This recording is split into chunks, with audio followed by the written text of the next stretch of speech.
Hello everyone, I am your host Keisha. आज का हमारा ये एपिसोड एक पॉलिटिकल लीडर के साथ है। जितना रॉ मैं इस कॉन्वर्सेशन को बना सकती थी, मैंने इसे बनाने की कोशिश की है।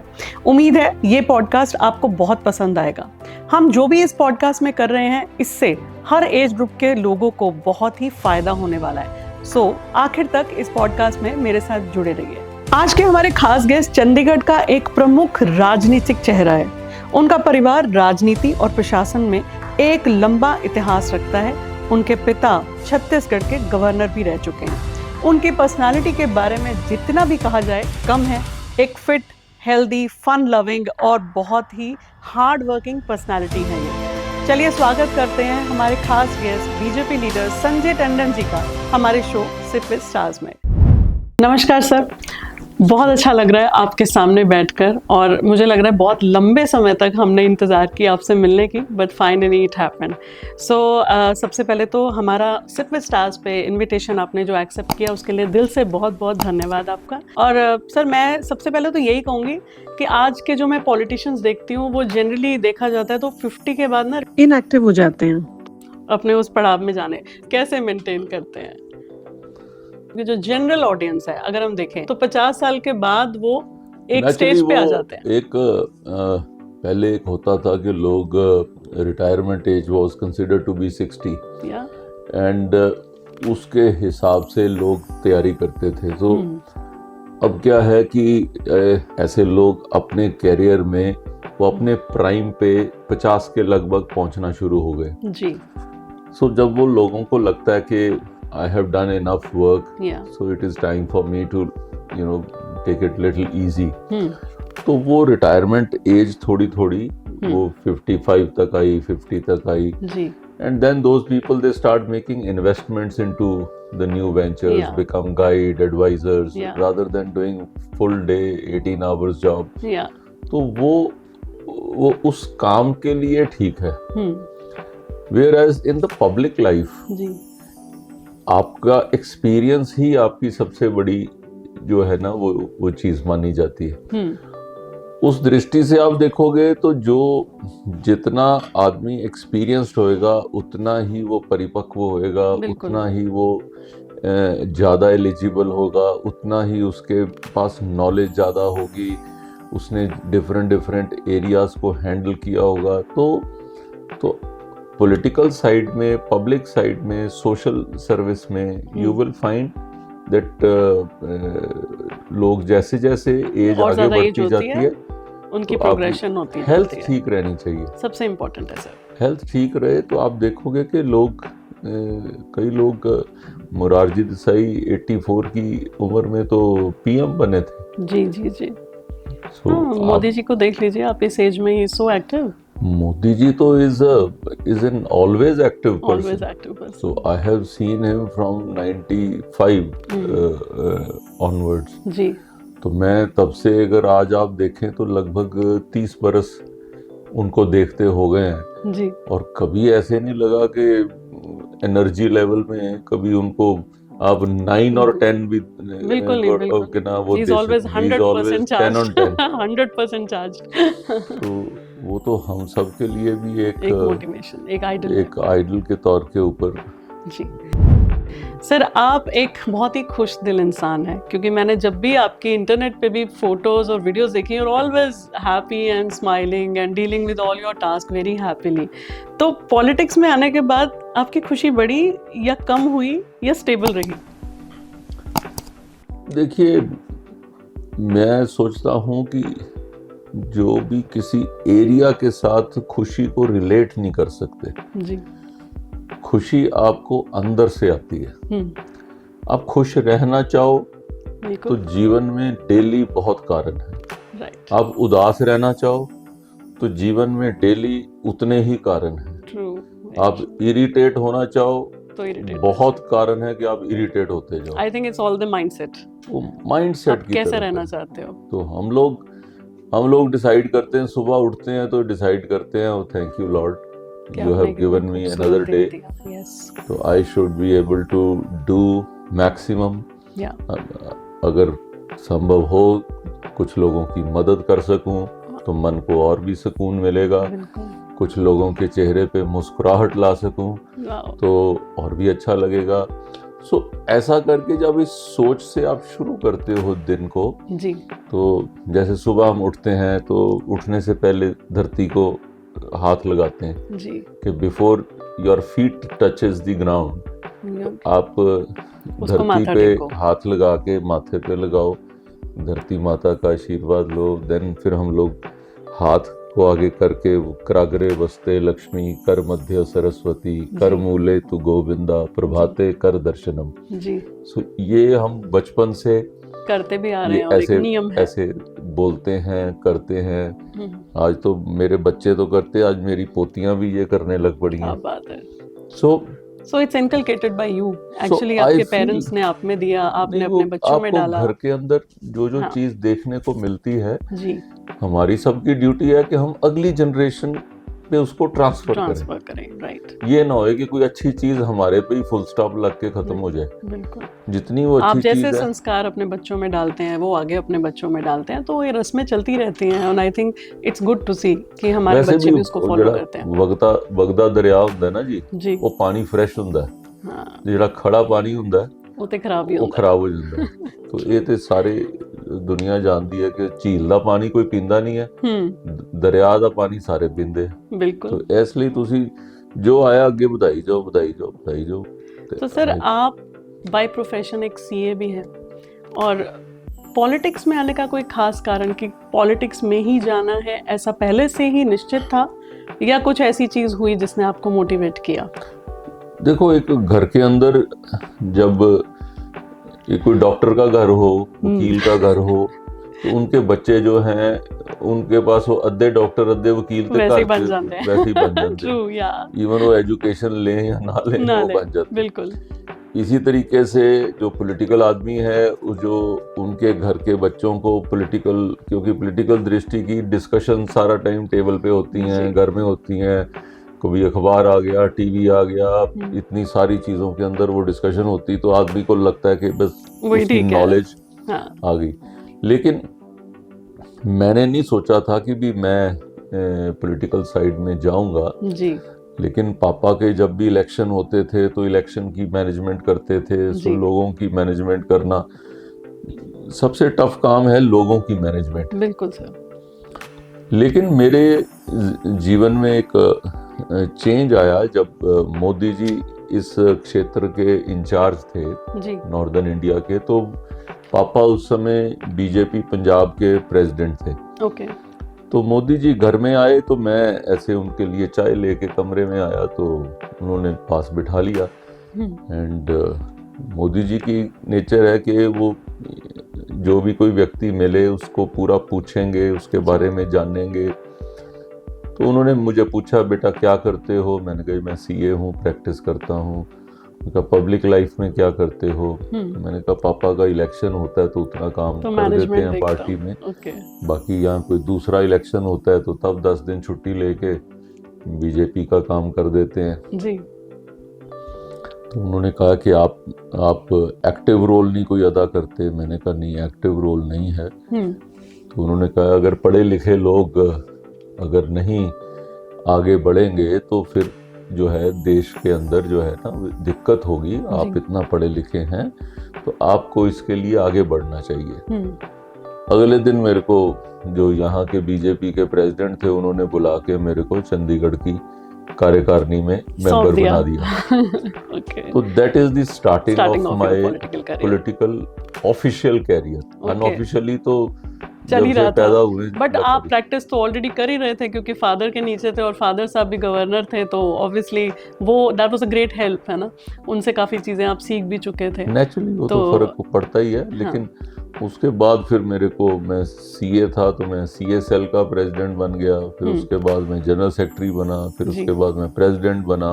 जी 10 साल तक मैं प्रदेश का अध्यक्ष रहा हूँ, जी जो which is the longest tenure for any president in the country in BJP. True. फिर मैं उसके बाद से अब मैं पिछले 4 साल से I am incharge of Himachal Pradesh. True. Sir Chandigarh में है तो चंडीगढ़ की बात करना ज़रूरी है एक बार। चंडीगढ़ एक ऐसा सिटी था जिसको एक क्लीनेस्ट सिटी के नाम से भी जाना जाता था और बहुत सारे अवार्ड्स भी जीते, लेकिन आजकल की सिचुएशन देखें तो शायद ये टाइटल अचीव करना भी बहुत मुश्किल हो गया है। इसके बारे में आप कुछ बताना चाहते हैं? देखिए, क्लीनलीनेस एक तो माइंड की चाहिए। मुझे लगता है कि that is very very important.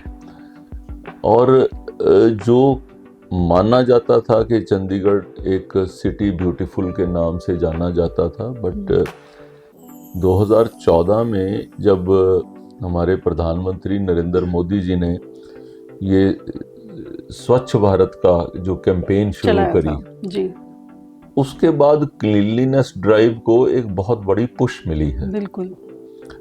और आप देखेंगे कि इस समय कोई व्यक्ति अगर सड़क पे या किसी मार्केट में अगर कोई चीज़ फेंक रहा है तो कहीं कोई यंगस्टर ना उसको पॉइंट आउट कर देता है या उठा के उसको डस्टबिन में डालेगा, कोई उससे जाके कोई झगड़ा भी करेगा। सो एक जो ये इकोसिस्टम तैयार हो रहा है ना, हाँ जी, ये इकोसिस्टम का एग्जैक्ट फायदा जब आपके माइंड्स बदलते हैं ना, वो फायदा जाके आपको 15-20 साल बाद रियलाइज होता है। जी, आज जो एज ग्रुप जो है 60-70 से ऊपर वाला है, बिकॉज उन्होंने उसी टाइम से वो डील किया है। लेकिन आज जो बच्चे जो 20 साल के बच्चे हैं उनको स्कूल में ही बताया जाता है।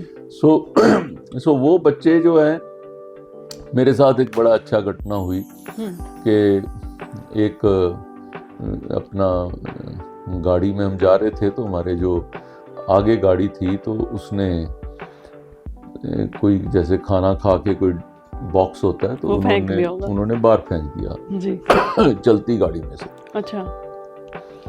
तो आगे लाल बत्ती पे गाड़ी रुकी तो मैंने जब साथ में तो मैंने उनका शीशा नीचे करा के मैंने उनको बोला, मैंने कहा भाई साहब आपने वो बक्सा जो है वो बाहर फेंक दिया अपने खाने का, वो उठाएगा कौन उसको?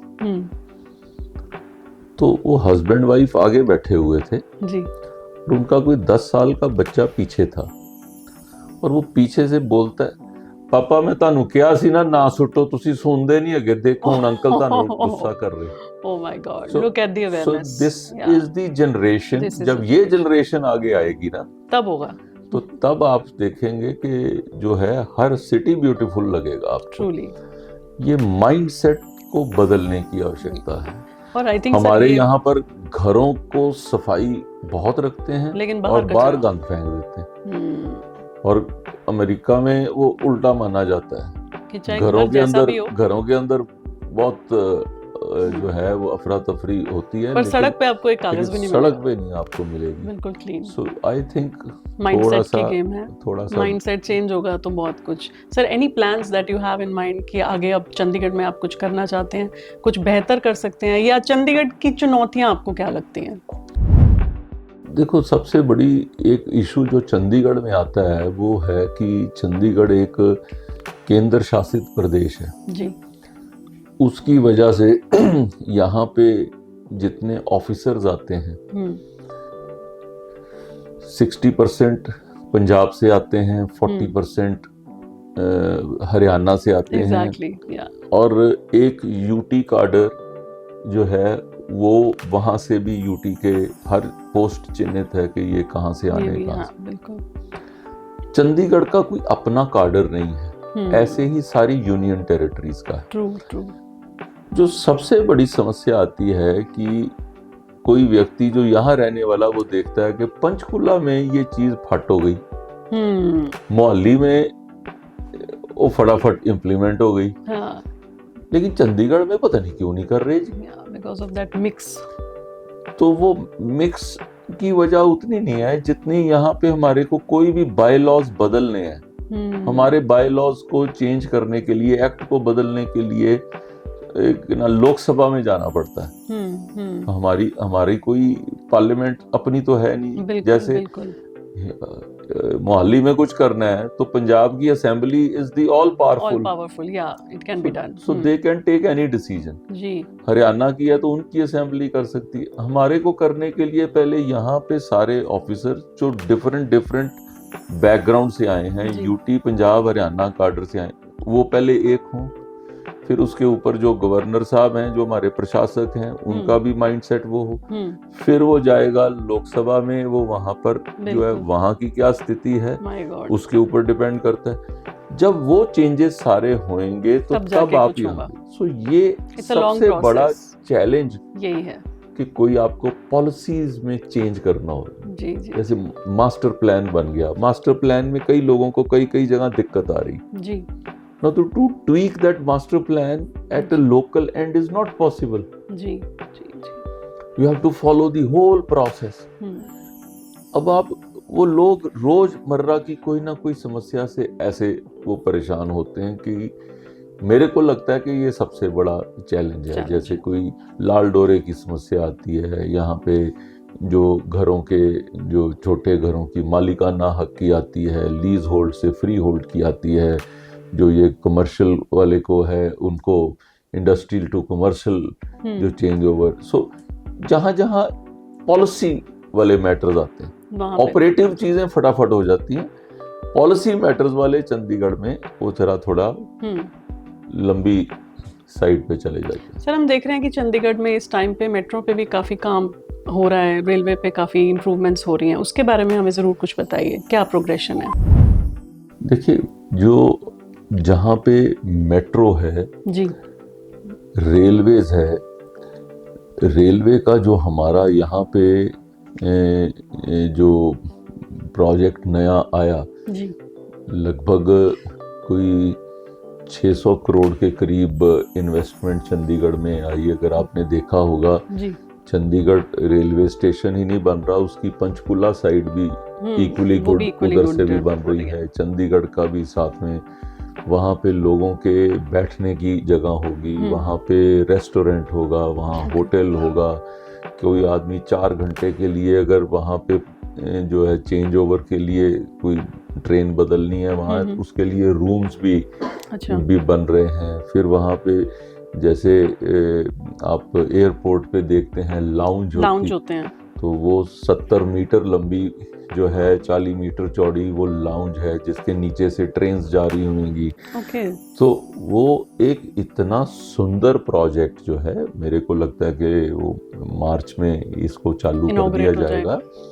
और बहुत ही एक बड़ा प्रोजेक्ट और सुंदर प्रोजेक्ट के तौर के ऊपर चंडीगढ़ रेलवे स्टेशन बन रहा है।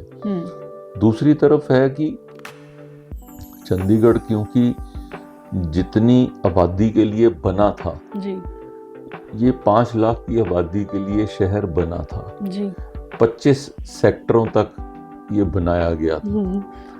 आज इसके सेक्टर हो गए 63 तक। जी। अच्छा, 5 लाख की बजाय आबादी हो गई इस समय 13 साढ़े 13 का एक्सपेक्टेशन है, लेकिन 15 के करीब हो गई होगी। पेरिफेरीज के अंदर लोगों ने घर बनाने शुरू कर दिए, तो दबाव जो है वो इंफ्रास्ट्रक्चर पे दबाव आ जाता है। आज आप देखेंगे कि जो EWS का इकोनॉमिकली वीकर सेक्शन है, उनके घरों के बाहर भी 2-2 3-3 गाड़ियां वहां भी खड़ी है। हाँ, बिल्कुल। जो 5 मरले के घर जहां पर आगे सिर्फ स्कूटर साइकिल रखने की जगह होती थी, वहाँ 4-4 गाड़ियां हैं। ऊपर के घर में उन्होंने एक नीचे इधर रह रहा है, एक नीचे इधर रह रहा है, ऐसे ही फर्स्ट फ्लोर पे, ऐसे सेकंड फ्लोर पे 6 फैमिलीज उसके अंदर रह रही हैं। तो कम से कम 6 गाड़ियां। अब बाहर जितनी उनकी चौड़ाई है, उस चौड़ाई के हिसाब से बाहर 6 गाड़ियां खड़ी करने की भी जगह नहीं है। तो ये चैलेंजेस की वजह से आप देखेंगे parking is going to be the next challenge for Chandigarh.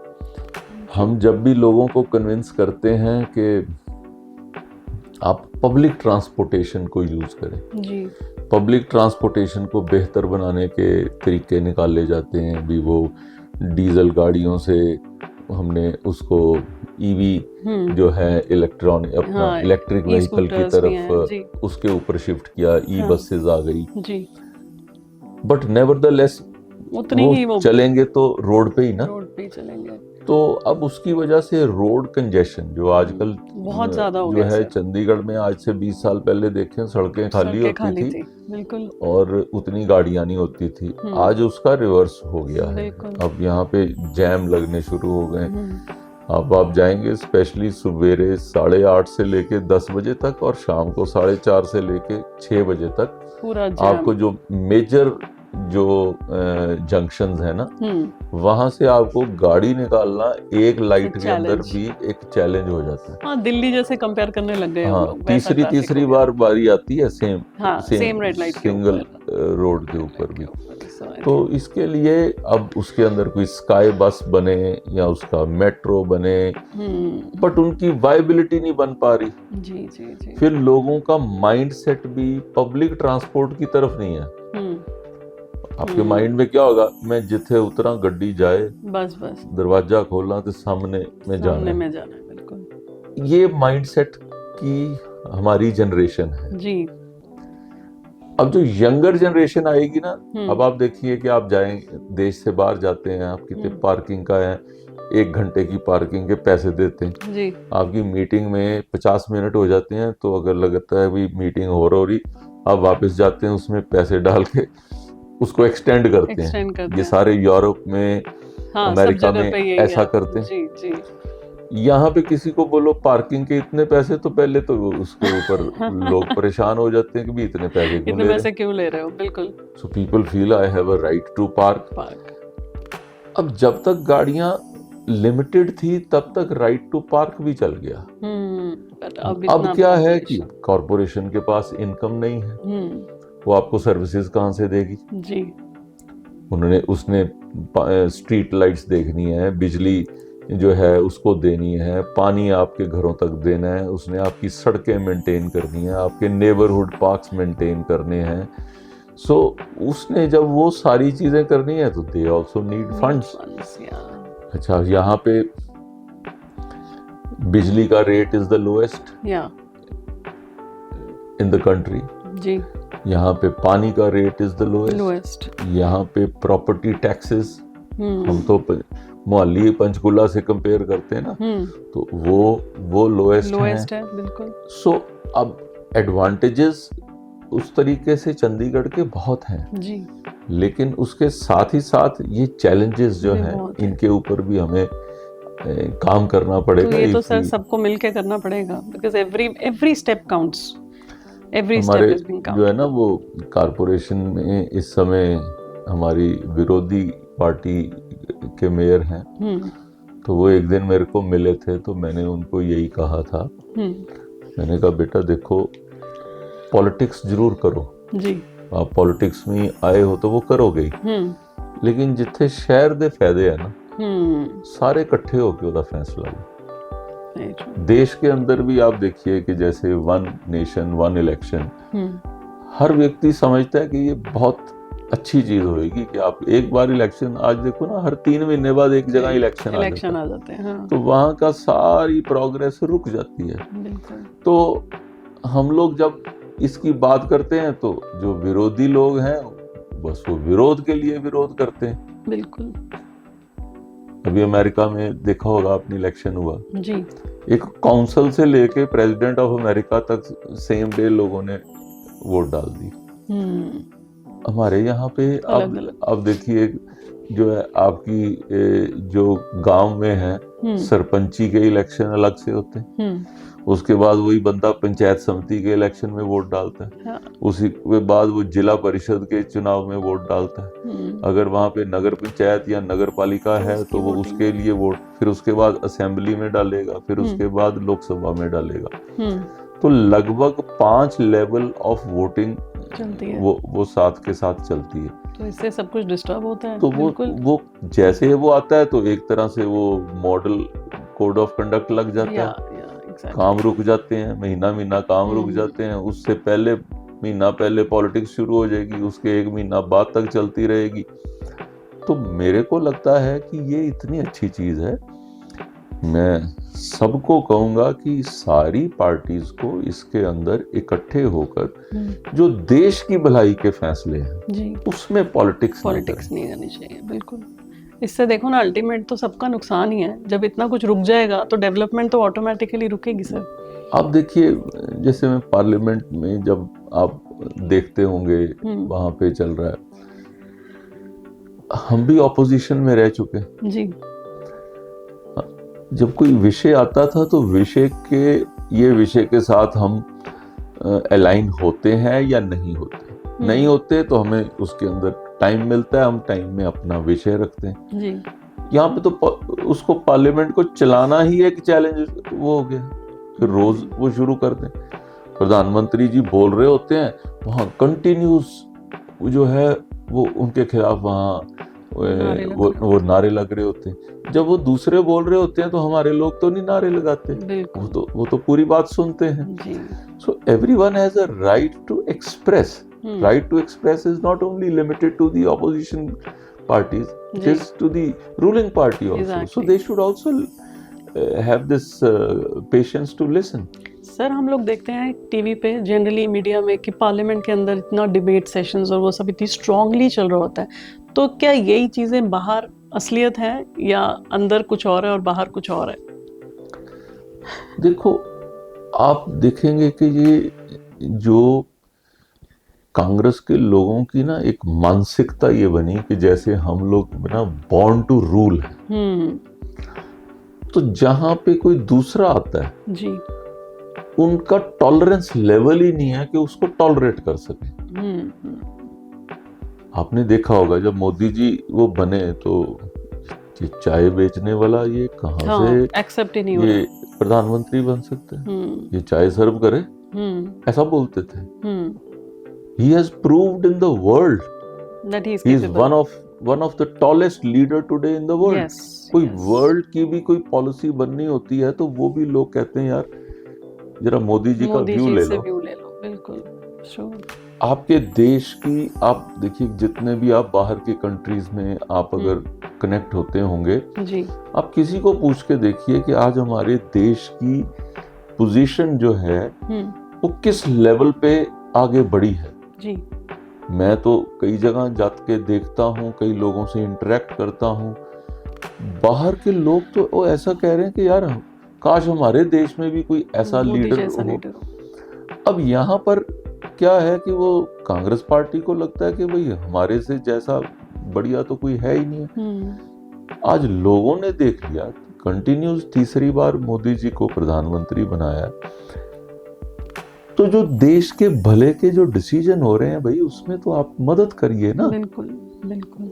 मुझे लगता है कि ये थोड़ी जो है ना ऑपोजिशन पार्टीज का ये रोल जी, ये जनता के सामने ये जो है, कोई बिल के ऊपर डिस्कशन नहीं होती, आप उसके अंदर आप अपने अच्छे, हमारे जो अटल जी जब वो प्रधानमंत्री थे तो जैसे ऑपोजिशन में सोमनाथ चटर्जी जी होते थे, कम्युनिस्ट पार्टी के होते थे जी, प्रणब मुखर्जी थे, ये लोग जब बोलते थे तो अटल जी भी अपने साथियों को बोलते थे भी इनके पॉइंट्स जो है ना जी बड़े इम्पोर्टेंट हैं, आप इनको नोट करें। एक ऑपोजिशन के व्यक्ति की भी बात जो है जी इम्पोर्टेंट होती है। आज भी कोई ऑपोजिशन का कोई बोलता है, हमारे मंत्रीगण, इवन हमारे प्रधानमंत्री भी आपने देखा होगा एक एक विषय को नोट करके उनकी बात का जवाब देंगे जी। आप भी इसी तरीके से आप देखो कि constructive criticism in any democracy is welcome, but when your criticism becomes destructive, then it is poisonous. Then it is against the progress of the country. Yes, exactly. So इसके ऊपर मुझे लगता है कि आज के यंगस्टर्स को इसके बारे में थोड़ा स्टडी करके सोशल मीडिया पे they should become more expressive कि भाई ये क्या कर रहे हैं आप। एक मॉकरी सी बना दी है इन्होंने। सर आपसे एक सवाल जो थोड़ा सा पर्सनल भी है, आप इतने फिट हैं हेल्दी हैं, टॉल हैं, कभी किसी स्पोर्ट्स की तरफ आपका रुझान रहा है? देखिए, बचपन से ही मैं आरएसएस में हम लोग जाते थे। 6 साल की उम्र का था जब मैं मेरे को जो आरएसएस की शाखा में जाना शुरू किया था। जी। और जो भी व्यक्ति शाखा में जाता रहा होगा वो इस चीज़ को ज़रूर महसूस करेगा कि उसके अंदर फिजिकल फिटनेस, मेंटल फिटनेस, ये दोनों के ऊपर बराबर ध्यान रखते हैं। और उसकी वजह से एक वो रूटीन ऑफ एक्सरसाइज, थोड़ी वर्जिश करना, वो एक बनता चला गया। हम लोग स्कूल टाइम में आई स्टार्टेड प्लेइंग बैडमिंटन, तो मैं स्टेट लेवल तक मैं बैडमिंटन खेलता रहा हूँ। अच्छा, ओके। फिर उसके बाद हमने स्क्वॉश खेलनी शुरू कर दी, फिर हमने स्विमिंग शुरू कर दी। योगा हमने जब इसका सीखा तो योगा में बड़ा फ़ायदा लगा, वो किया। अब ये है कि थोड़ा सा योगा और थोड़ा जो है brisk walk, these are the two things which I use। फिर मैंने एक बार एक शिविर में जाके मैंने नेति करना सीखा था, जो नाक के साथ जो वो पानी का करते हैं, जो सूत्र के साथ वो नाक में डाल के। That's not easy actually। सो मैंने मैं कोशिश करता हूँ कि हर संडे को एक बार उसको कर लूँ, ताकि थोड़ा एक आपका, because sir I think I've heard that it's very good for your mind also। Basically क्या है कि जी आप एक नाक ऐसी चीज है जो 24 घंटे चलती है जी। आप देखोगे, आप रात को सोओगे, आंखें बंद हो जाएंगी, आपके शरीर की हरकत बंद हो जाएगी, एक हार्ट चलता है और एक नाक चलता है। तो ये दो चीजों की क्लीनिंग करनी जो है ना आवश्यक है। अब हार्ट को तो कर नहीं सकता कोई, ब्रश है मुझे बनया नहीं कि बंदा साफ कर ले, लेकिन नाक को तो कर सकते हैं। तो ये हमारे आचार्य जी जिन्होंने सिखाया वो हमें बताते होते थे। सो यहाँ उसमें घी डालते थे, जो आप देखो ना 2-3 चम्मच घी आप नाक के जरिए, it goes into your mind. तो वो कहीं ना कहीं कोई उसका फायदा होता ही होएगा। तो फिर वो जल क्रिया करना। तो उसके बाद हम लोग अब इतना कोशिश करते हैं कि आजकल तो ये आ गए ना, फोन के अंदर भी आ जाता है कितने आपने स्टेप्स चले हैं। तो एक वो भी अपना चेक हो जाता है। वो घड़ी आ गई है जो आपकी वो बीट भी जो है, पल्स भी वो रीड कर लेती है, हार्ट रेट भी आ जाती है सर, ईसीजी भी हो जाती है। तो वो सारा कुछ ही उसके अंदर वो आ गया, तो आसानी से हो जाता है। साथ ही हम लोग, मैं जो स्पोर्ट्स की हमारी चंडीगढ़ एडमिनिस्ट्रेशन की कमेटी है उसका चेयरमैन हूँ। यूटीसीए के, हाँ जी। तो UTCA is the UT cricket association जी, उसका मैं प्रेसिडेंट हूँ। ओके। और chairman all sports in Chandigarh जो है, मैं उसका चेयरमैन हूँ। Wonderful sir. तो उसकी वजह से मेरा हर स्पोर्ट्स एक्टिविटी में कहीं ना कहीं जाना होता है, किसी से इंटरेक्शन होती है, किसी को हम सिखाते हैं, किसी से हम सीखते हैं जी। तो वो मुझे लगता है कि एक बड़ा अच्छा ये मेरे लिए ये रहा। और सर क्रिकेट में भी आपका रुझान रहा है कभी? क्रिकेट, हम देखो, मेरे को लगता है हर इंडियन के अंदर एक क्रिकेटर तो छुपा ही हुआ है। हमेशा बंदा अपने आप को, जो हमारे टाइम पे पहले सुनील गावस्कर समझता था, फिर तेंदुलकर, आजकल विराट कोहली जो है वो समझते हैं। लेकिन ये है कि सब इंडिया में एक cricket is like another religion, तो उसको लोग फॉलो करते हैं। और क्योंकि सर अगर देखा जाए ना, पॉलिटिक्स और क्रिकेट बिल्कुल अलग अलग है, लेकिन आप दोनों बहुत अच्छे से संभाल रहे हैं। देखिए, किसी भी आप एक्टिविटी में जी, आपकी involvement, you have to manage the things, yeah। तो मैं जब यहाँ पे 2016 में मैं इसका प्रेसिडेंट बना, तो ये ऑर्गेनाइजेशन कोई लगभग 35 साल पुरानी ऑर्गेनाइजेशन थी जी। और वो कोशिश कर रहे थे कि हमारे को एफिलिएशन बीसीसीआई से मिल जाए जी। तो बीसीसीआई चंडीगढ़ को एफिलिएशन नहीं देती थी। ओके। तो मैंने 2 साल फिर सुप्रीम कोर्ट में मैंने केस लड़ा। ओके। उसके बाद मेरे को 2019 में अगस्त में मेरे को चंडीगढ़ की एफिलिएशन मिली, which was a very major contribution बढ़िया। From our side to Chandigarh. जी आज चंडीगढ़ के हजारों प्लेयर्स जो हैं वो चंडीगढ़ से खेल सकते हैं, नेशनल लेवल टूर्नामेंट तक खेल सकते हैं। हमारे कई बच्चे इंटरनेशनल टूर्नामेंट में खेले हैं। सो मेरे को लगता है कि it has come as a very big gift to the sportsman in general and जी। क्रिकेटर्स इन पर्टिकुलर जी कि चंडीगढ़ मतलब अपनी टीम, आप देखिए यूपी में जो वहां पे 20 करोड़ लोगों में से 11 बंदों की टीम बन गई, बिल्कुल हाँ। चंडीगढ़ में यहाँ पे जो 15 लाख बंदों में से 11 बंदे, तो the chances for a player to come up is higher is higher. तो सर क्या क्राइटेरिया रहता है चूज करने का एक क्रिकेटर? देखिए हम लोग तो जो हैं ये एक्स क्रिकेटर्स को हायर करके हम उनकी कमेटी बना देते हैं। ठीक है। So they work as selectors. Okay, they select them. हाँ जी, हम लोग तो अपना सिलेक्शन के प्रोसेस के अंदर घुसना तो जो है ना वो वैसे ही थैंकलेस जॉब है ना, क्योंकि हर व्यक्ति सोचता है कि मैं मोस्ट एलिजिबल हूँ। और कई ठीक भी हैं जी। आप देखिए ना कि क्रिकेट के अंदर कितनी डोमेन्स हैं जी कि जो ओपनिंग बैट्समैन है, मिडिल ऑर्डर बैट्समैन है, देन ऑलराउंडर है, कोई राइट आर्म स्पिनर है, कोई लेफ्ट आर्म स्पिनर है, कोई गूगली बॉलर है, तो कोई ऑफ स्पिनर है, कोई फास्ट बॉलर है, एक विकेट कीपर भी चाहिए। अब सपोजिंग आपके पास 3 विकेट कीपर हैं जी और तीनों टॉप लेवल के हैं, तो कैसे तो खेलेगा तो एक ही ना। जी जी जी बिल्कुल। ऐसे ही आपके पास स्पिनर्स हैं, तो कई बार क्या होता है कि हमारे स्पिनर ज्यादा अच्छा परफॉर्म कर रहे हैं फास्ट बॉलर से, और वो फर्स्ट स्पिनर सिलेक्ट हो जाता है, सेकंड वाले को उसमें रिजर्व में रख लेते हैं। तो सेकंड वाला कहता है जी मैं तो विकेटा वो फास्ट बॉलर तो ज्यादा लीतियां सी, now you can't avoid the fast bowler. So domain wise हर एक की जरूरत होती है।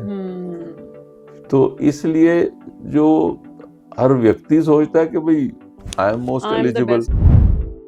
पर सर इसमें आपने कभी ऐसा फील किया कि कोई ऐसा बदलाव जो आप क्रिकेट में लाना चाहते हो जिससे maybe we can improve a bit more, ऐसा कभी फील किया? हमने कोई 2 साल पहले हमने इसके ऊपर काम किया। हमने आज आप देखेंगे चंडीगढ़ UTCA की ऐप है जी, not many associations have an app. आप कोई भी बच्चे का रिजल्ट देखना चाहें कि इसमें अवेलेबल है, उसके अंदर सारा डेटा अवेलेबल है।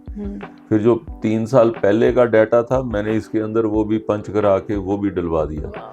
अब किसी को कोई बाहर जाने की जरूरत नहीं कि supposing you are playing and आज आपको कंसिडर करना है कि आपने नेक्स्ट मैच में जाना है कि नहीं जाना जी। तो at a punch of a key the whole data is available to the selectors, to the managers, to the coaches, to the आपको कोई इंजरी भी हुई है उसका भी डेटा उसके अंदर होगा। तो आदमी को और कहीं जाने की जरूरत नहीं है, एवरीथिंग इज अवेलेबल। और आप एक दूसरे का भी देख सकते हो उसमें।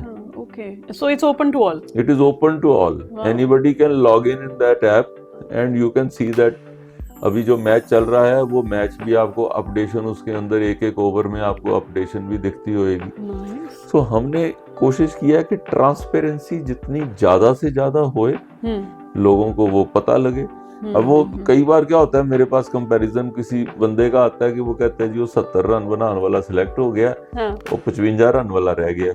अच्छा। अब उसको जवाब मैं क्या दूं? एक्चुअली ये तो जस्टिफाई करना ही बहुत मुश्किल है। नहीं, बड़ा मुश्किल है। और ये ऐसे है तो आप जस्टिफाई कर दो, कई बार रिवर्स हो जाता है, 55 वाला सिलेक्ट हो जाता है, 70 वाला रह गया, बिकॉज उनको अब 2 लेफ्ट आर्म नहीं करने, उन्होंने वो लेफ्टी है, ऊपर उसके जो 2 बड़े अच्छे लेफ्टी ऊपर चल रहे हैं तो उसकी बारी नहीं आती। इतनी ज्यादा इसके अंदर वो So that's why you don't get into the depth of it. मैं नहीं दिमाग लगाता जी। सर ये बल्ला घुमाओ नशा भगाओ ये अपना बहुत आजकल सोशल मीडिया में गली क्रिकेट के बारे में सुन रहे हैं, उसके बारे में आप कुछ बताएं। गली cricket, I am very passionate about गली क्रिकेट जी। मुझे लगा कि जब हमारे को 2019 में हमारे को एफिलिएशन मिली जी, तो उस समय कोई हमने जब लोगों को कहा भी अप्लाई करो इसमें, 300 350 बच्चे हमारे पास रजिस्टर हुए। मेरे पास 8 फॉर्मेट्स हैं, 4 वुमेन के 4 मेन के। ओके।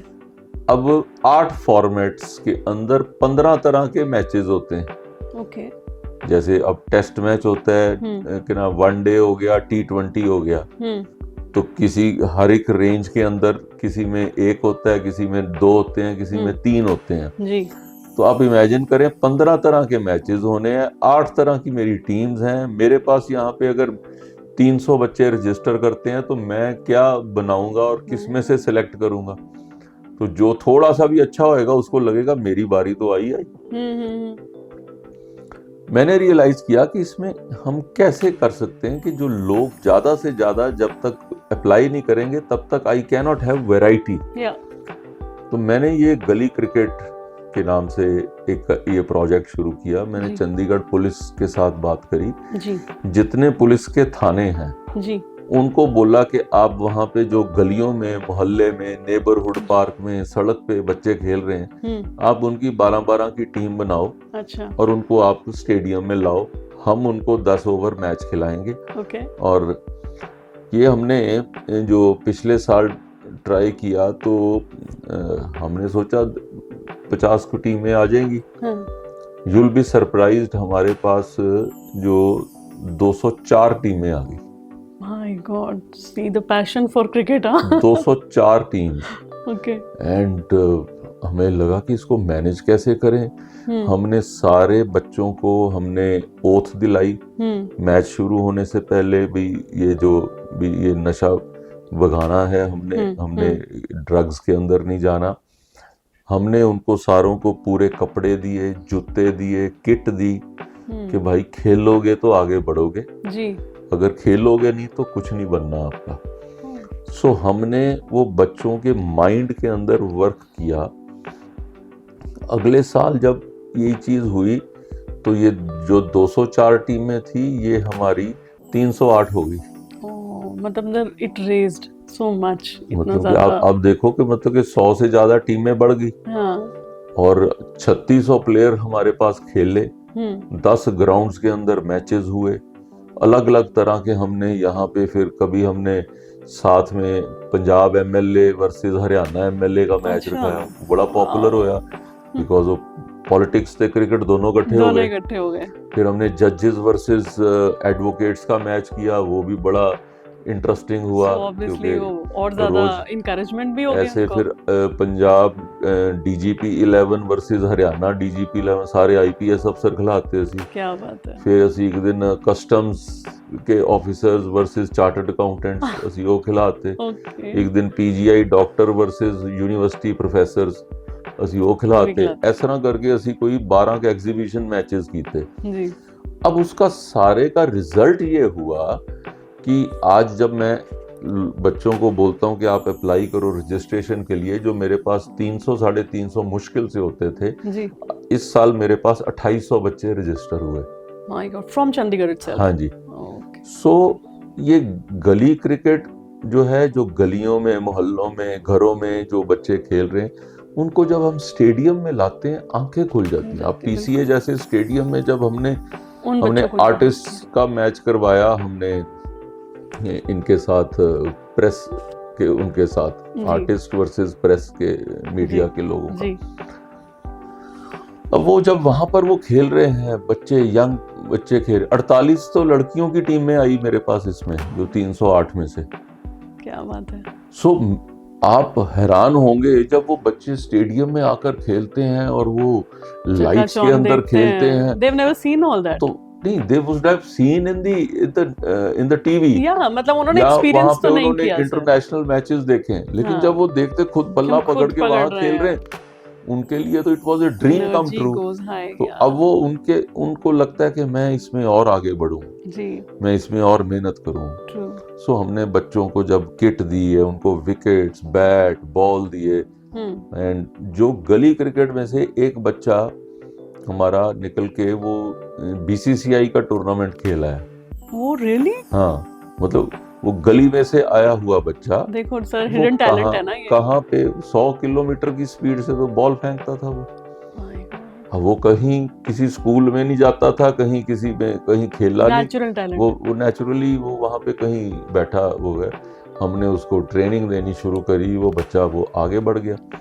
सर ये छोटे छोटे स्टेप्स बहुत काउंट करते हैं जो हमें पता नहीं लगता, लेकिन देखिए इसका एंड रिजल्ट आपने खुद ही बता दिया कि एक साधारण सा बच्चा क्या इतना टैलेंट हो सकता है और कहाँ पहुंच सकता है। नहीं, कोई ये प्लेटफॉर्म दे ना, जैसे लाफ्टर चैलेंज एक प्लेटफॉर्म आया, exactly, Indian idol, laughter challenge, बहुत सारे जो कॉमेडियन थे जी, जितने ये करने, आज तो कितने स्टैंड अप कॉमेडियन आपके पास आ गए। आज 15 साल पहले देखो कौन होता था, कोई भी नहीं था। सानू कोई उस स्टेज ਨੂੰ ਵੀ ਇੱਕ ਨਾ मैनेज ਕਰਨ ਵਾਸਤੇ जो है ना बच्चे नहीं सी मिलते है।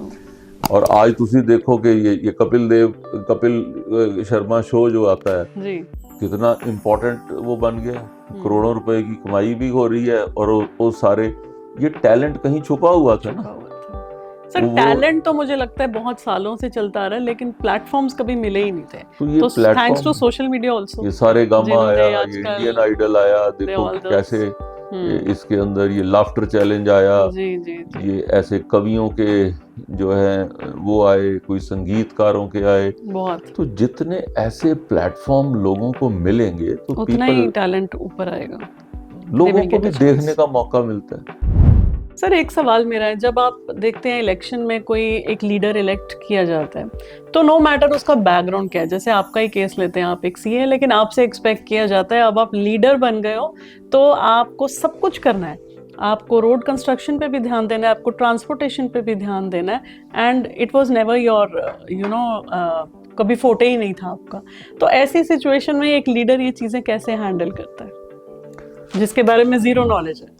देखो, एक तो आपकी बेसिक एजुकेशन हो जी, तो chances to understand that subject are much better and easier. दूसरा तो आपकी जो challenges of your job they make you understand everything. जब सर पे पड़ती है तो सब कुछ आ जाता है। मतलब पंजाबी च ते यही कहंदे ना, सिर ते पैंदी ते सब समझ आ जाती है। अब कोई अब देखेंगे, जैसे पहले दिन बच्चा स्कूल जाता है तो उसको स्कूल का पता नहीं होता जी, उसका एक कंफर्ट आता है तो वो स्कूल को समझता है। वो कॉलेज में जाता है तो पहला दिन कॉलेज में भी ही फील्स लॉस्ट, तो अब वो कॉलेज को समझता है। उसके आगे बढ़ते कोई यूनिवर्सिटी में जाता है, कहीं जॉब में पहला दिन होता है, एवरीथिंग कोई घरों इस तरह सीख के तो आया नहीं होता जी। तो बेसिकली सब कुछ हो जाता है। जैसे आप जाओगे, आप जो किसी के ना किसी के लिए तो पहला दिन होता ही है, कहीं पार्लियामेंट में भी पहुंचे बंदा, उथे कोई सवाल पूछना है, ਤੁਹਾਨੂੰ सवाल किवें पूछना है, ओदी भी दो बारी किसी ਨੂੰ सुनोगे, तीसरी बारी तुसी भी आपे शुरू हो जाओगे। सो ऐस करके कोई इशू चाहे ट्रांसपोर्ट का होवे, चाहे कोई रोड कंस्ट्रक्शन होवे, चाहे कोई कुछ है, जब आपके मन में ये होना चाहिए कि मेरे एरिया में जो बंदा गरीब से गरीब, जो पीछे रह गया बंदा, उसके आगे बढ़ने के लिए क्या मेरा ये प्रोसेस मेरा ठीक है, तो समझ लो सब ठीक है।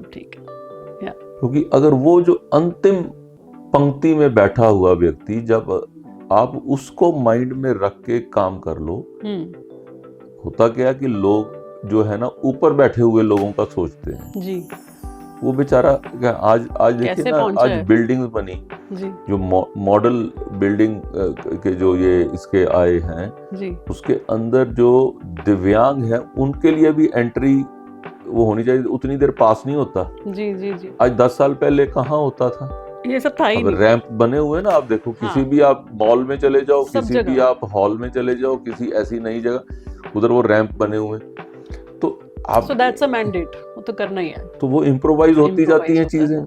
तो किसी ने तो सोचा होएगा ना कि भाई ये यार व्यक्ति जो व्हील चेयर पे आया, तो वो ये पिक्चर देखने कैसे जाएगा, किसी ने सोचा होएगा, तभी उसी के लिए वो सोचा मॉल में वो कैसे जाए। happens with mistakes, आप गलतियां करते रहते हैं और इम्प्रूवमेंट्स होती रहती हैं। आज सारी चीजों के अंदर आप देखिए, रोड, आप चंडीगढ़ के अंदर अगर आप देखेंगे तो जहां से साइकिल ट्रैक बना है, वो साइकिल ट्रैक कहाँ पर जाकर नीचे उतरता है, रोड के साथ जुड़ता है, फिर वो वहाँ से फिर थोड़ा सा ऊपर कर देते हैं, वो जो राउंड अबाउट है उस पे वो कैसे होता है, वहाँ कोई व्हील चेयर वाला भी साइकिल ट्रैक के ऊपर जाए तो उसको भी अपने आप में एक सेफ्टी लगेगी। राइट। सर कभी ऐसा हुआ है कि पॉलिटिकल प्रेशर आने पर आपको घबराहट हुई हो कि अब ये कैसे करना है, कुछ समझ नहीं आ रहा, नेक्स्ट स्टेप क्या लूं?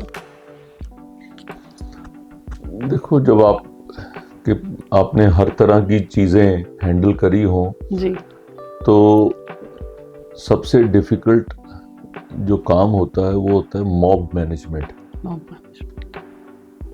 मेरे को लगता है आप स्ट्रीट पे चल रहे हो और आपने जो बोल दिया, आपके पीछे 500 बंदा चल रहा है, आप कह दोगे कि जी पत्थर मारो तो लोग पत्थर मारना शुरू कर दें, आप कह दें कि जी ये आग लगा दो तो वो आग लगा दें, आप कह दो कि जी बैठ जाओ यहाँ, वो बैठ जाएं।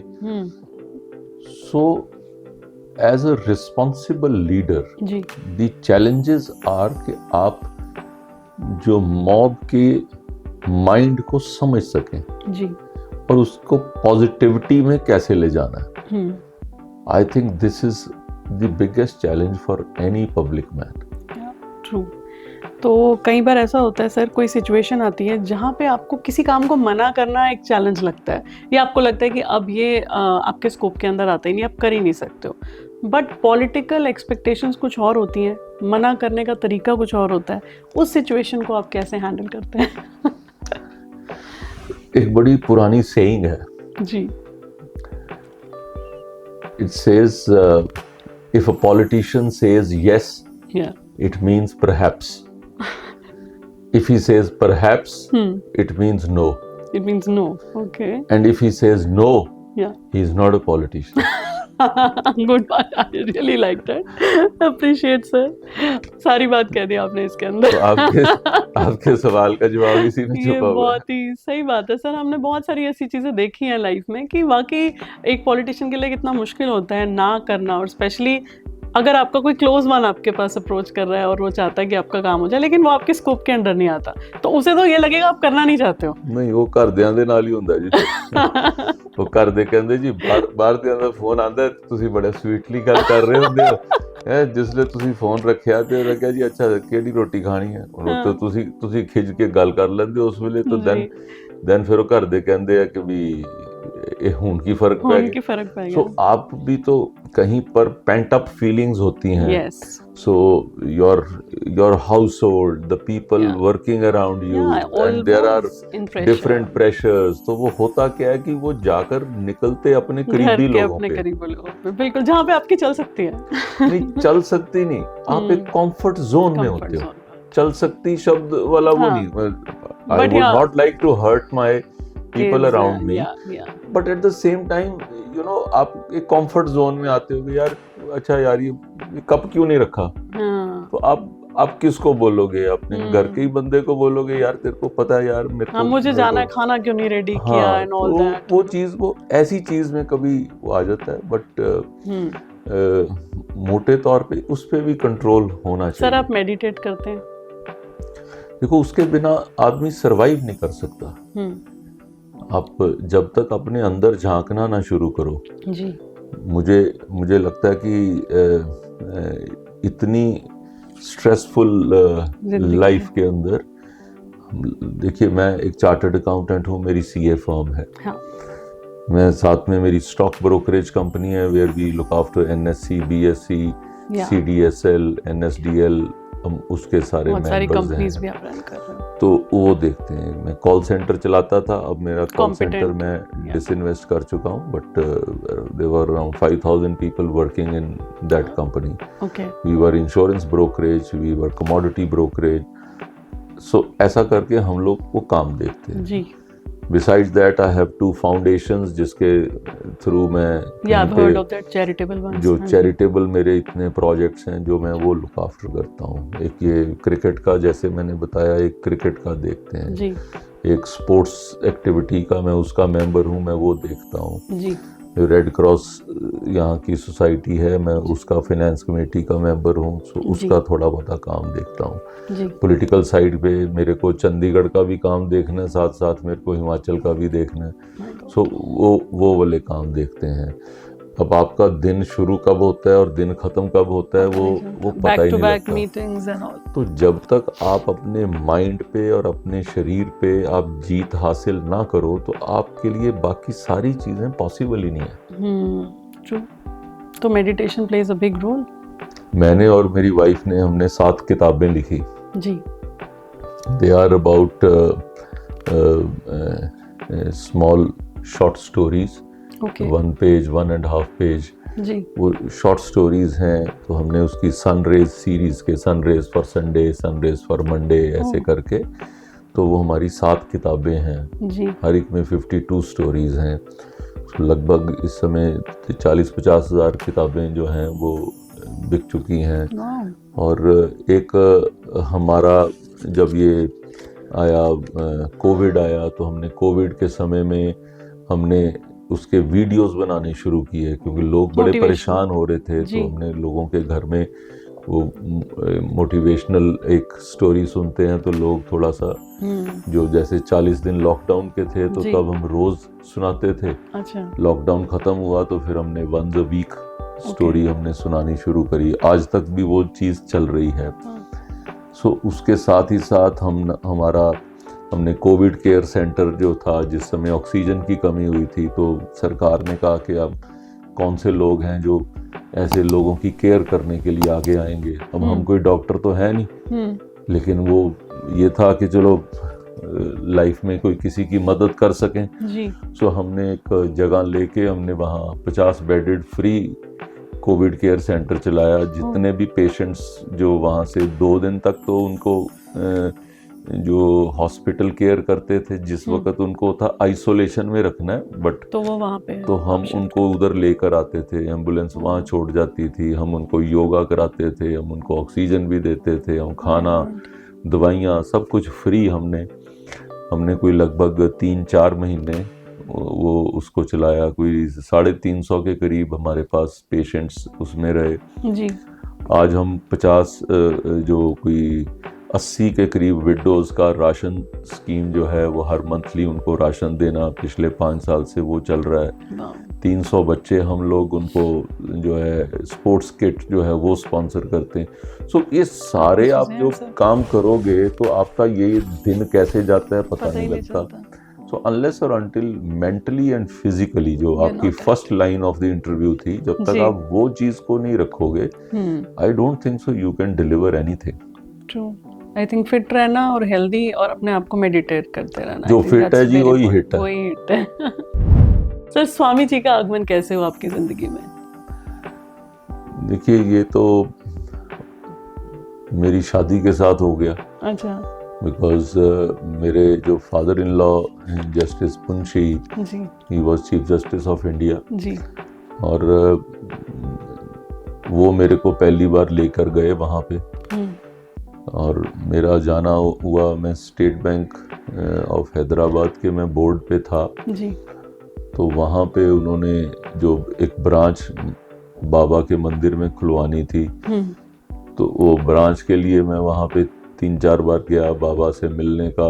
मेरे को जो है वो पर्सनली मेरे को वो एक I would say that it was a big blessing for me. बाबा ने ये रिंग जो है ये क्रिएट करी, यहाँ से उनके हाथ से यहाँ से रिंग निकली और उन्होंने ये मेरे को डाल दी। वो मैं सो आई फील के it was destined for me कि मेरे को बाबा के करीब होना है। तो उसके बाद मैं जब वहाँ जाना शुरू किया, मैंने देखा कि वहाँ तो बड़ी अच्छी एजुकेशन मिलती है बच्चों को। तो मेरे 3 बेटे हैं, मैंने तीनों बेटों को 10वीं के बाद मैंने 11वीं 12वीं वहाँ भेजा। अच्छा। वहाँ वो गुरुकुल की तरह रखते हैं। वहाँ जमीन पे सोना, जमीन पर बैठकर खाना खाना, अपने कपड़े धोना, अपना सारा मेंटेन करना। कोई हेल्प थोड़ी होती वहाँ पे ऐसे। तो बच्चे जो यहाँ पर जो बच्चे, क्योंकि पापा भी एक पावरफुल पोजीशन में थे और मैं भी एक पार्टी का जो प्रेसिडेंट था जी। तो बच्चे तो फिर जो है ना वो खराब हो जाते हैं, टेकन फॉर ग्रांटेड ले लेते हैं। तो वो फिर ज्यादा प्रॉब्लम्स आपको फिर बच्चों के माध्यम से आती जी, जी, जी। तो इसलिए मेरे को वहां पर उनको भेजा। तो मेरा बच्चे गए, 2-2 साल तीनों बच्चे पढ़े, तो फिर वो 6 साल तो मेरा और भी उनसे साल closeness हो गया। जी। के अंदर 3 बार 4 बार 5 बार जाना हुआ कि आज बिल्कुल। बच्चे जी। दी आ गल है, आज बच्चे का जन्मदिन है, जाके मिला हो, आज बच्चे Okay. का फलाना है, उसका स्पोर्ट्स डे है, तो चलो चले जाओ। जैसे स्कूल जी, में जी। आप बच्चे के हाँ, लिए हर जाते बार हैं, आप तो जाते हमारा भी जाना ज़्यादा बढ़ गया। जी। फिर उसके बाद कोई ना कोई, अब मेरे वाइफ ने तो रेगुलर सेवा, उनकी विद्या वाहिनी नाम से है जो वो पोर्टल है, उसमें सेवा देती है। मेरा बड़ा बेटा जो है वो उनका सोशल मीडिया की, उनका इंटरनेशनल ग्रुप है, वो उसमें सेवा देता है। वाह। सो एक जो दूसरा बेटा, वो एक विद्यु लेखा के नाम से मैगजीन है, वो उसके अंदर काम करता है। क्या बात है। सो ऐसे करके सब अपनी अपनी तरफ सब से कंट्रीब्यूट कर कुछ ना रहे हैं। कुछ उसमें कर रहे हैं। और जो हमने फाउंडेशन भी अपनी बनाई, जी। उसके अंदर भी जो बाबा का एक सेंटेंस होता था, हेल्प एवर हर्ट नेवर, सो हमने भी उसी उसी को मोटो follow के किया साथ हमने यहाँ पर उसका गठन किया। जी। तो मेरे को लगता है कि जैसे एक व्यक्ति का माइंड एक होता है कि जो 50 दिशा की तरफ जाता है, जी।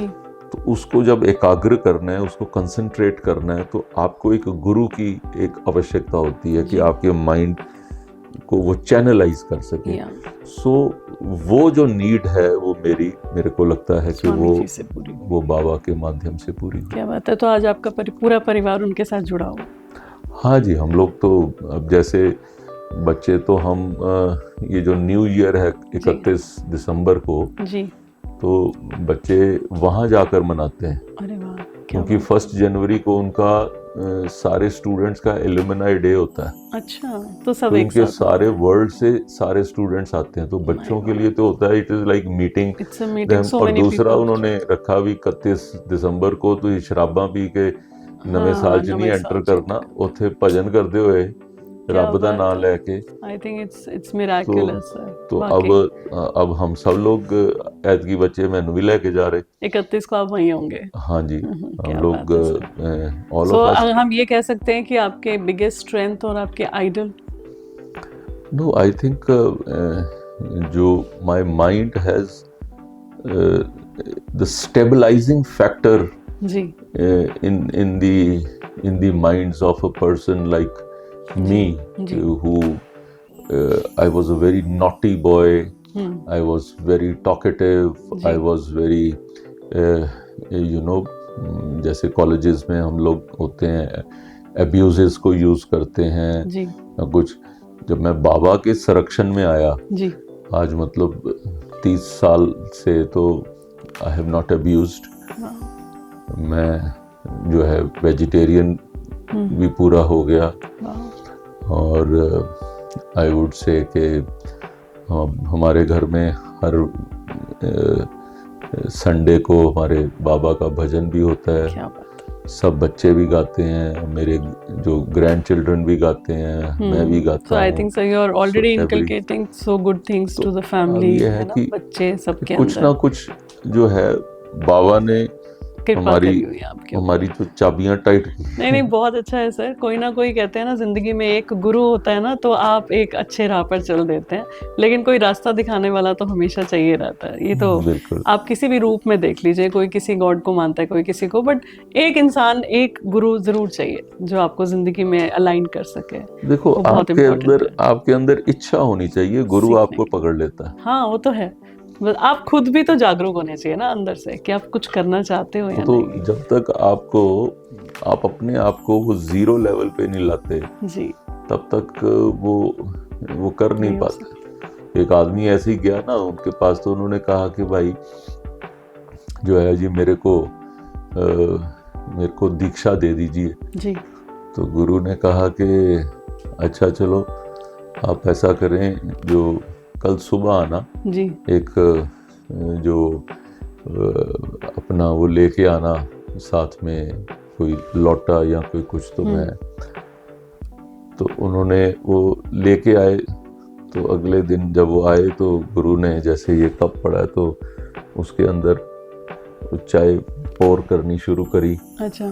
तो वो सारी चाय जो है वो पोर करते करते वो बाहर बहनी शुरू हो गई। अब वो बंदा सोच रहा है कि भाई ये तो ਪਤਾ ਨਹੀਂ ਗੁਰੂ ਜੀ ਦਾ ਧਿਆਨ ਨਹੀਂ ਦੇਖਦੇ नहीं पे अच्छा ये तो बाहर जाई जा रही, उठ कहते गुरु जी ये तो सारा बाहर गिर रहा है। हाँ तो कहते यही मैं तेरे को बताना चाह रहा था, जब तक अपने आप को खाली नहीं करेगा तो मैं तेरे को भर नहीं सकता, तो पहले ही भरा हुआ है।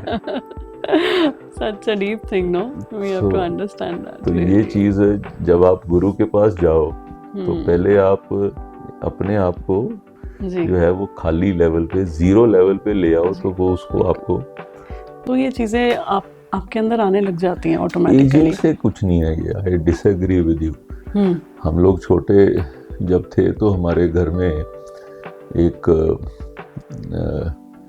ब्लाइंड व्यक्ति आया। मेरे दादाजी को बड़ा शौक था घर में ना कोई उनको बुलाने का, कोई संत महात्मा, कोई ऐसे लोग कोई आके प्रवचन करें।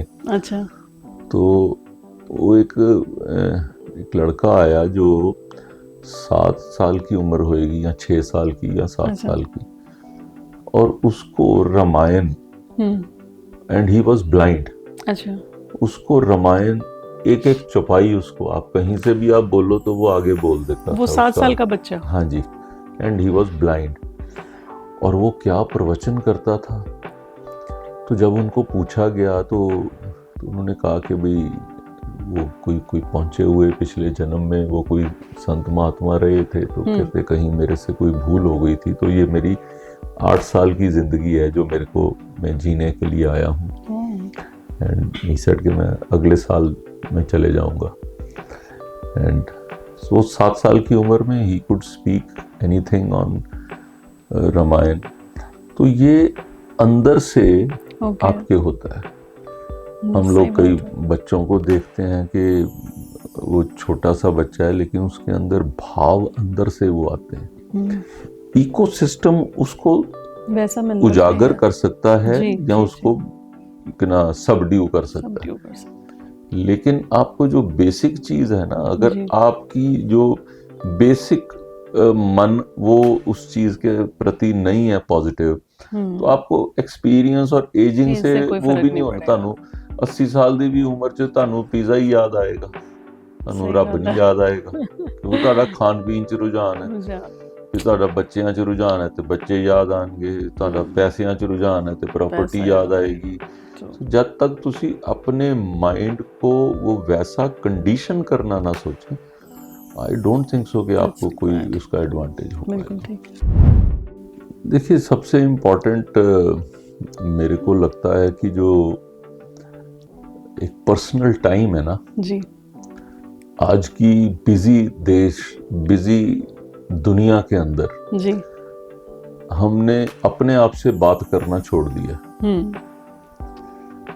Everyone whosoever is listening this, आप चाहे 5 मिनट चाहे आधा घंटा whatever टाइम आपके दिनचर्या के हिसाब से अपने आप से बात जरूर करें, अपने रब से जी जरूर बात करें।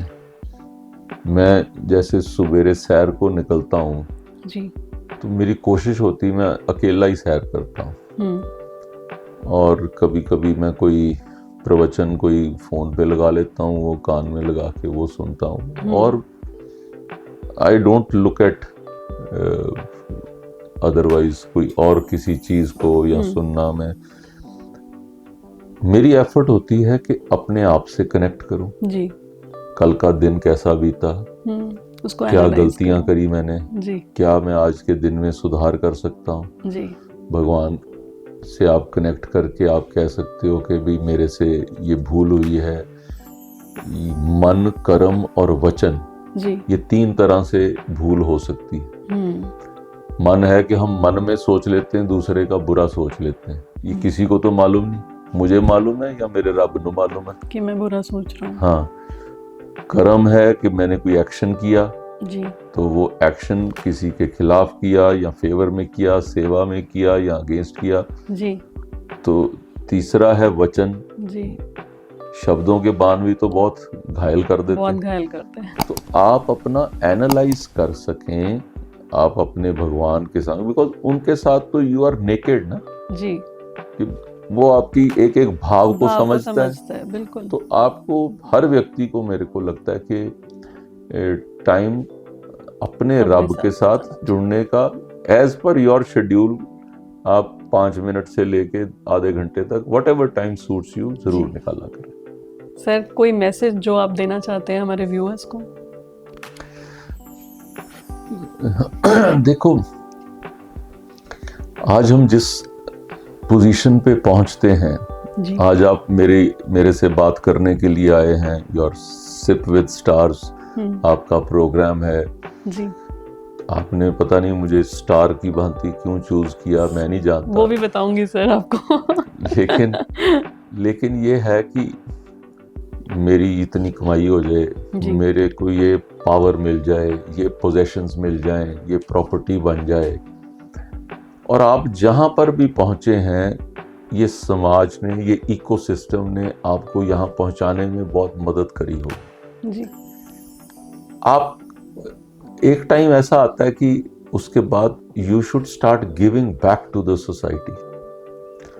मैं हर व्यक्ति को, आपके जो ये प्रोग्राम देख रहे हैं, ये कहना चाहूंगा कि आप ये देखें कि सोसाइटी को वापस क्या दे रहे हैं जी।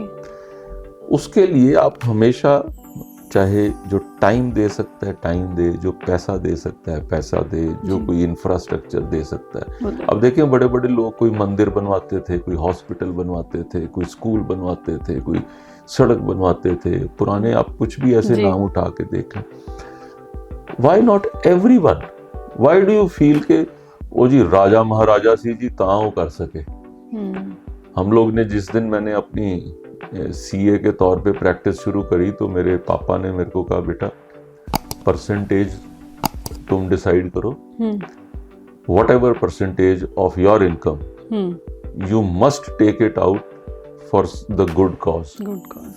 तो वो पहली तारीख हमारे वो फिक्स होता था कि जो आज तक चल रहा है, और आज मैं अपने बच्चों को भी वही कहता, हमारी फाउंडेशन है, पहली तारीख को सारे भी जो देना फाउंडेशन में जमा करा दो। तो उससे क्या है कि आपको आदत पड़ती कि मेरे को I have to give back to the society. It's truly inspirational sir. और मुझे लगता है कि हमें कभी ये नहीं सोचना चाहिए मैं गरीब हूँ इसलिए मैं नहीं दे सकता, वो अमीर है इसलिए वो दे सकता है। Whatever you can contribute you must, हर एक को करना चाहिए। Thank you so much sir. मुझे तो ऐसे लग रहा है मैं किसी और वर्ल्ड में हूँ आपसे बात करते करते। It is so spiritual and I think I have change completely from inside. और जो हमें लगता था हम नहीं कर सकते, मुझे लगता है उसके लिए भी हम पॉजिटिव हैं। एंड आई एम श्योर कि हमारे व्यूअर्स ने भी आपसे बहुत कुछ लिया होगा, और मैं चाहती हूँ कि आप भी अपनी ज़िंदगी में इसे ज़रूर इम्प्लीमेंट कीजिए। Thank you sir. और जाते जाते एक सवाल और, आपको पता था आप सिप विद स्टार्स में आने वाले हो? मेरे को एक राइट अप आपने भेजा होगा, मैंने वो पढ़ा था जी। So that is the only information. Just kidding, sir. Thank you so much. आपने इतना अच्छा टाइम हमें दिया है। Your program. It's really a blessing to be with you. And हम चाहते हैं आप और बड़ा और अच्छा अचीव करें जिंदगी में and keep growing. Thank you so much. Thank you. God bless you. So that was Sanjay Tandon ji on our show Sip with Stars. उम्मीद है कि ये पॉडकास्ट आपको बहुत पसंद आया होगा। आखिर तक हमारे साथ जुड़े रहने के लिए बहुत बहुत शुक्रिया। जाने से पहले एक बात कहना चाहती हूँ कि इस पॉडकास्ट को बनाने में हमारी टीम की बहुत मेहनत लगती है, और आपका एक लाइक, एक कमेंट, एक शेयर जो है वो हमें बहुत ही मोटिवेशन देता है, ताकि हम और अच्छे पॉडकास्ट आपके लिए लेके आ सकें। चंडीगढ़ के या और सिटीज़ के बहुत सारी रिनाउंड पर्सनालिटीज़ को आपके सामने पेश कर सकें, ताकि वो अपनी नॉलेजेबल इन्फॉर्मेशन आप सबके साथ शेयर कर सके। सो प्लीज़ यही रिक्वेस्ट है कि हमारे चैनल को सब्सक्राइब कीजिए, लाइक कीजिए, कमेंट कीजिए, ताकि हर नए पॉडकास्ट का नोटिफिकेशन आप तक पहले ही आ जाए और हम इसी तरीके से जुड़े रहें। That was your host Keisha signing off from sip with stars.